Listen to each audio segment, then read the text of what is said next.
खबर उत्तर प्रदेश के शामली से है। शामली में चौधरी जयंत सिंह का बड़ा बयान। उपराष्ट्रपति चुनाव में एनडीए की होगी जीत, विपक्षी सांसद हमारे संपर्क में करेंगे समर्थन। शामली में अपने दौरे पर पहुंचे केंद्रीय मंत्री व राष्ट्रीय लोकदल रालोद के राष्ट्रीय अध्यक्ष जयंत चौधरी ने बड़ा बयान देते हुए उपराष्ट्रपति चुनाव में एनडीए की विजय का दावा किया। उन्होंने कहा कि विपक्ष के कई सांसद हमारे संपर्क में हैं जो एनडीए के उम्मीदवार के पक्ष में मतदान करेंगे। जयंत चौधरी ने साफ किया कि विपक्ष झूठे आरोप लगाकर डर फैलाने का प्रयास कर रहा है। बिहार में वोट चोरी के मामले में उन्होंने कहा, यह प्रक्रिया चुनाव आयोग की पूर्व से चली आ रही व्यवस्था है। कई लोग गांव से शहर जाकर दो जगह वोट डाल लेते हैं। यह चुनाव पूरी तरह निष्पक्ष होगा। विपक्ष बेवजह अफवाह फैला रहा है।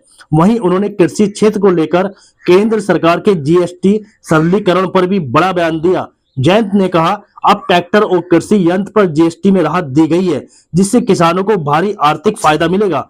किसान सरकार के हर निर्णय पर नजर रखते हैं और उनके सही फैसले जरूरी है। मुजफ्फरनगर दौरे पर दिए गए अपने बयान की सफाई में उन्होंने कहा, मेरी भी कुछ बंदिशें हैं। मैं राज्य सरकार का प्रतिनिधि नहीं हूं, परंतु किसान हित में मैं हमेशा तत्पर रहूंगा। गन्ना मूल्य बढ़ाना राज्य सरकार का कार्य नहीं, लेकिन किसानों की हर समस्या के समाधान के लिए मैं सदैव खड़ा हूं। विशेष रूप से शामली जनपद के कनियान गांव में उन्होंने अपनी राज्यसभा निधि से 25 लाख रुपए की धनराशि से 3 नए खेल सेट का निर्माण कराया, जिसका उद्घाटन उन्होंने भव्य तरीके से किया।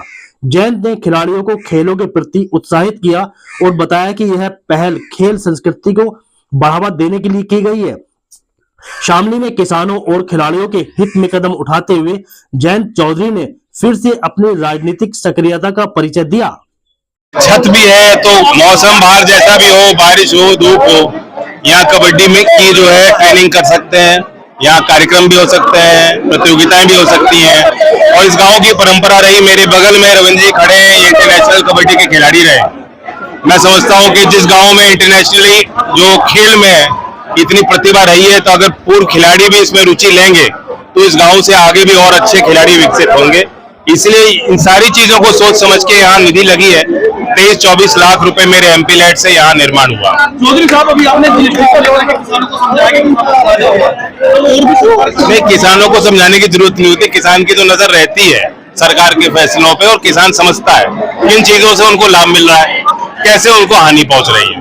तो ये बहुत बड़ा एक लाभ है, क्रय शक्ति लोगों के बढ़ेगी। सीधा आप ये समझिए कि किसान के, कामगार के, गांव में रह रहे नौजवान, जो शिक्षा में उनका बजट लगता था, खर्च होता था, स्टेशनरी पे लगता था और किसानों का लगता था उपकरणों में, सारी चीजें जो सुलभ करी, सस्ती करी हैं, तो उनके जेब में सीधा पैसा पहुंचाया सरकार। एक सवाल है कि बिहार में सर वोट चोरी को लेकर के आरोप लगाए जा रहे हैं सर।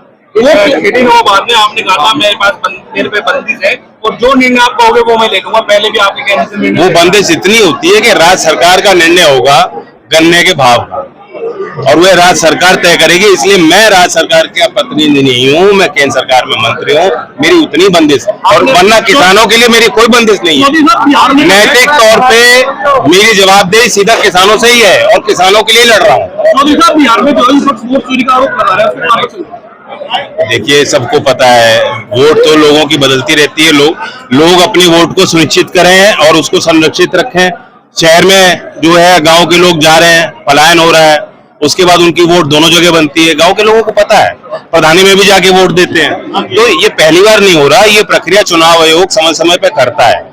इसमें ये बेवजह एक डर फैलाया जा रहा है और चुनाव होगा, निष्पक्ष होगा और जनता ही तय करेगी सरकार किसकी बनेगी। राष्ट्रपति का चुनाव सर एनडीए विजयी होगा, वो तो तय है। संख्या बल पे चुनाव है और कोई इसमें इधर से उधर नहीं होने वाला, बल्कि विपक्ष के कई जो है सांसद इसमें तैयार हैं कि हमारे जो प्रतिनिधि है, जो हमारे उम्मीदवार हैं, उनके पक्ष में मतदान करें।